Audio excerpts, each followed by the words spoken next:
we would like to match these graphs to these functions.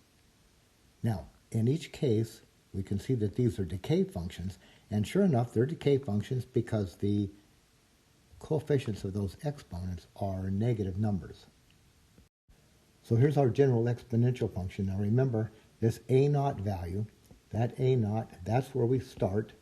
That's our start value. And this is our growth rate, that coefficient. That's the growth rate.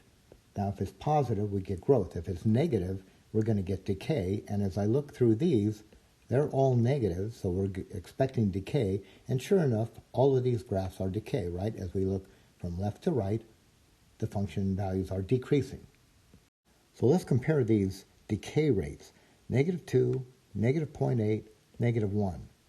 Now, this is the most negative, if you want to say it that way, or the biggest negative number. So this one is going to decrease more quickly than this one, and this one is going to decrease more quickly than this one.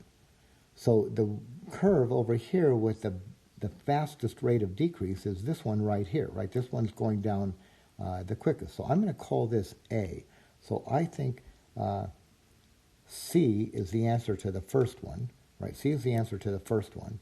And then what I'm looking at is that this curve here, these two curves, this one is 0.8, -0.8, this one's -1. This number is less negative, say, than the -1. So this curve here, I think, decreases more slowly than this one. So which one of these two, the ones that are left, decreases more slowly? I think it's this one here. This one seems to go down pretty quickly, or at least faster decrease than this one.